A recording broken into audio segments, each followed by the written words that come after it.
Hello, singing friends and music appreciators. Welcome back to my channel. It's Miki here, your friendly neighborhood singing coach. I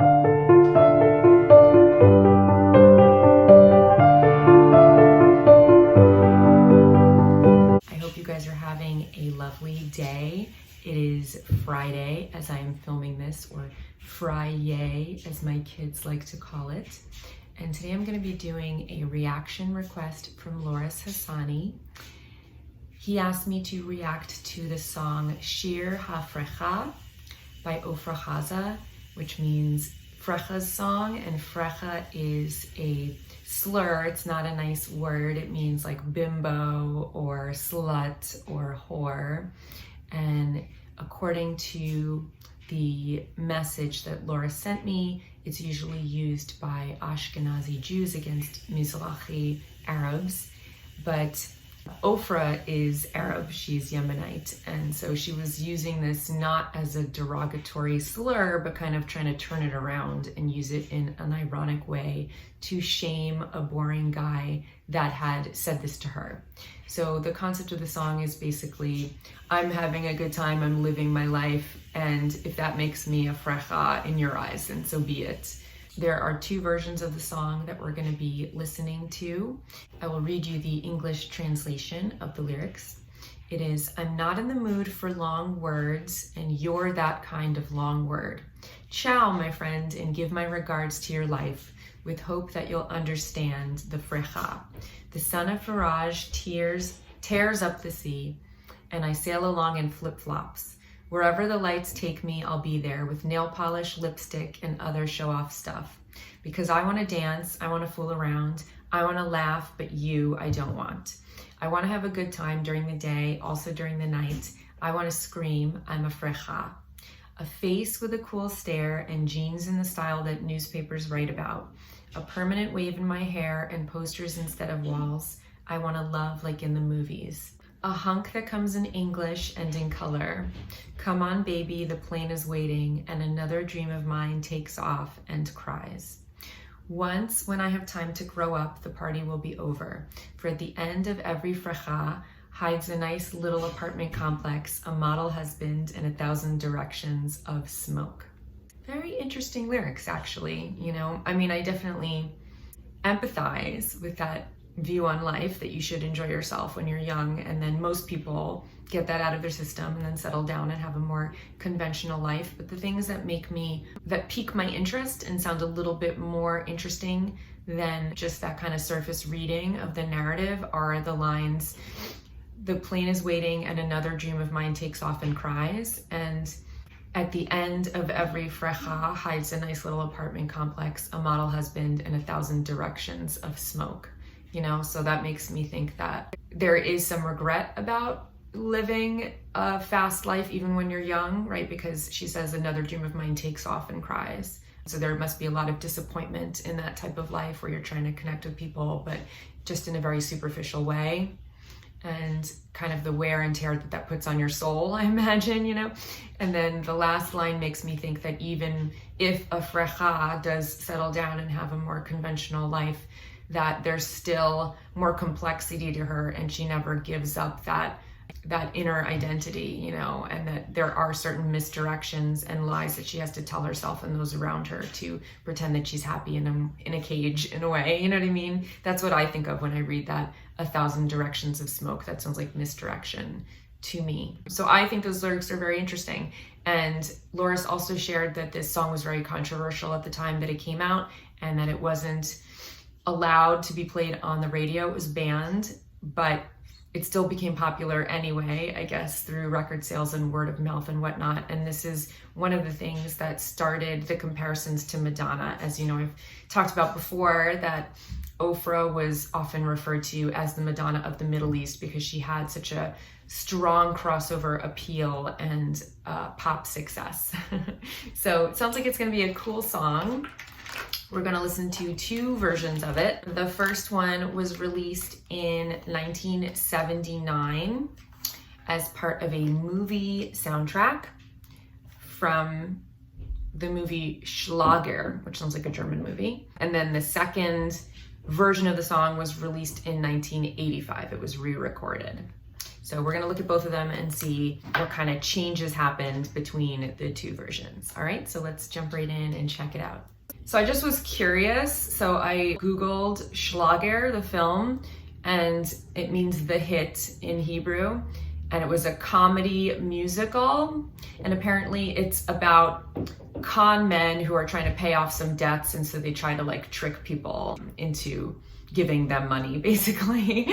So apparently it was a dud and did not do well in box offices. However, Shir Ha Frecha was one of the signature songs that Ofra recorded in her career. So the song was very successful, even though the movie was not. So I guess maybe in the grand scheme of things, it served as more of a vehicle for Ofra to display her talents. All right, so let's check out this 1979 version from the movie Schlager.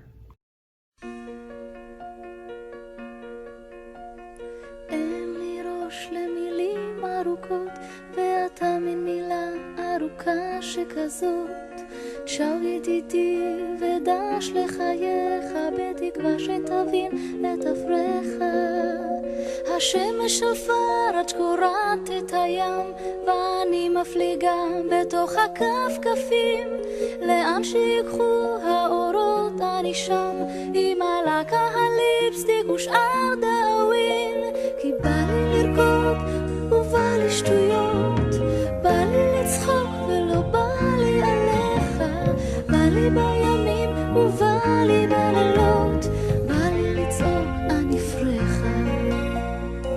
Just gonna pause it there so I don't get flagged. So wow, I really love the way that she's singing this. I've listened to so many Ofra songs and I've never heard her sing like this. There's just like a sweetness and an innocence and this jouissance, this like youthful energy to the way that she's singing it. I really love it. She just sounds so young, and obviously she was here, you know, but this is like her voice in its just purest, most beautiful form. And it wasn't what I was expecting either based on the lyrics, you know, like this just seems like very sweet and innocent and gentle.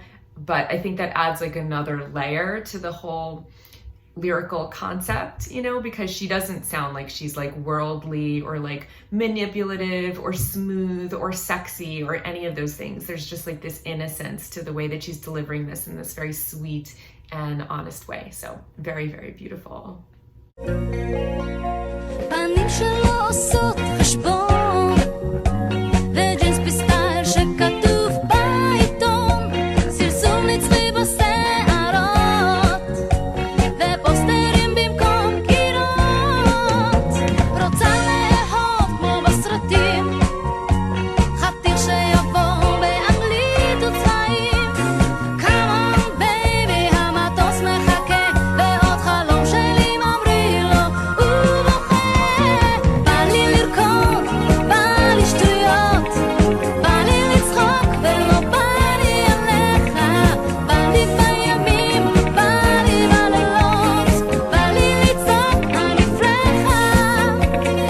So now you really hear the power in her voice. She's really belting on that chorus. And one thing that I notice about her voice on this is that her onset of her notes is very in the middle of the pitch. There's no sliding up or down to find the pitch. You know, like a lot of times when singers sing in a more stylized way, they'll slide up to the pitch. So rather than la la la la, they'll do la la la.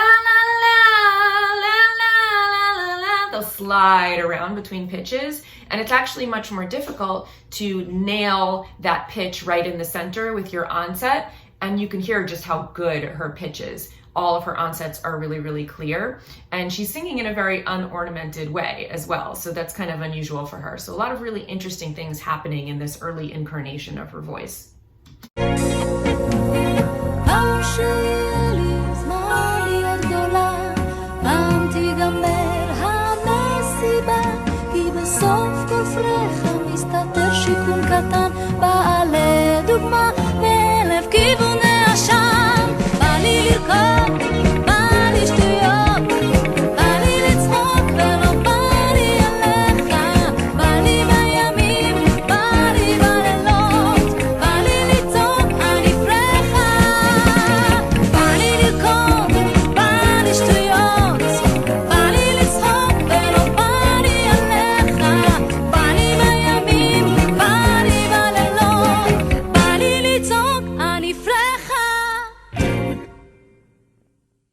very cool song. And you can really hear how the way that she's like pushing the tempo of the song on the chorus really builds the momentum, right? She starts in this really gentle, kind of laid back, innocent way, but then when she gets to that chorus where she's like, I'm gonna dance, I'm gonna have fun, I'm gonna smile, I'm a bimbo, you know, she's really almost like anticipating the beat, and being ahead of the beat like that really builds the momentum and gives the song a lot of energy and makes it much more uplifting and upbeat. So when she's singing that chorus, rather than singing it in this lazy, relaxed way and being like da da da da da da da da, being a little bit behind the beat, she's pushing that beat. She's going da da da da da da da da da da da da, and you can hear how just having more of like an up energy, even like just smiling or moving your body when you're singing, can give the performance of the song so much more momentum and energy. And as a listener, it makes you want to bop your head. It makes you want to smile. It just makes it so much more of a catchy, uplifting experience. So I think this is a really cool song, and there's a lot in here, and her voice just sounds so different than anything that I've heard her sing on before. There's like a really sweetness and innocence and youthful energy to it that I really, really love. So I enjoyed it a lot. Let's listen to the remake of this song from just a few years later and see how it changes. All right, so here is the re-recorded version from 6 years later, from 1985.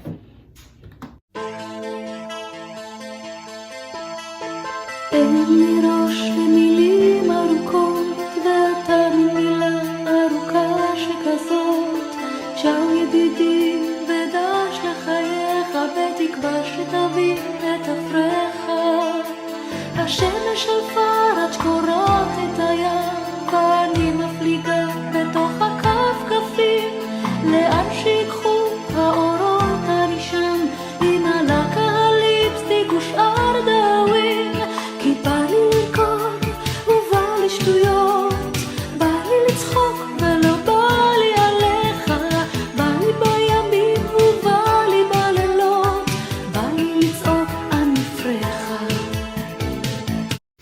Wow, so big difference, right? You can hear how much her voice has matured, and it just sounds more elegant, more womanly, more worldly. Obviously, the production is a little bit different as well. There's a lot more reverb on her voice here, so it sounds much more slick. So this just feels very different. You know, the whole attitude is changed by the delivery in this performance. Now she sounds like she's much more worldly and almost like a little bit weary of life, you know, and there's more of like an irony to it, whereas the other one seems very innocent and pure and honest. So it strikes me that she really probably went through really significant changes in those 6 years and just had so much more life experience, and you can hear that in the quality of her voice. It's really interesting.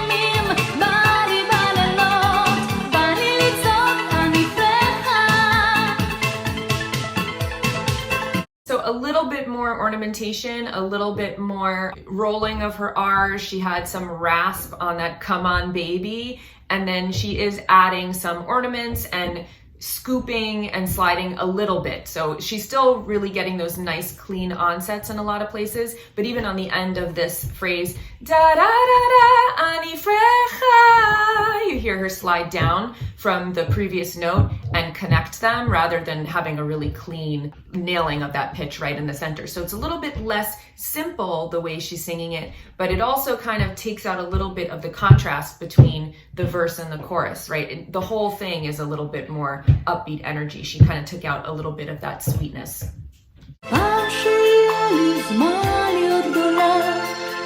תיגמר המסיבה כי בסוף כל פרחה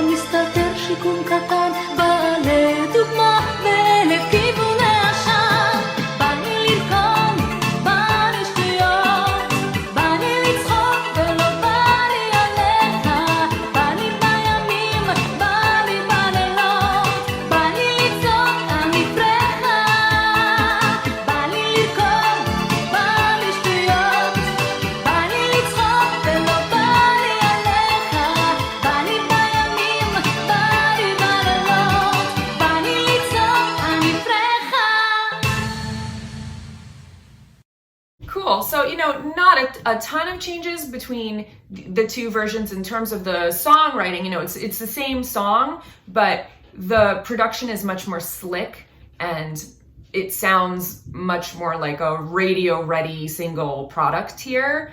And there's more reverb on her voice, it's less naked, and her performance of the song has really changed. There's a marked difference in just the maturity in the way that she's singing. This sounds much more like the Ofra that I know and love, whereas the other one sounds like a behind the scenes peek into where she was when she was more of an ingenue and like up and coming and hadn't really become so practiced at the craft, even though she sang so beautifully and she obviously was already really, really talented. There's something that's much more raw about the original version of the song. So I feel almost like privileged to have heard that one because I love her as an artist so much, and it's really like a behind the scenes before they were famous kind of thing, you know what I mean? Where you're really getting to hear her in a much younger version and iteration. So it's a really cool contrast. There's definitely a lot of difference in those 6 years. She changed so much, and it makes you wonder like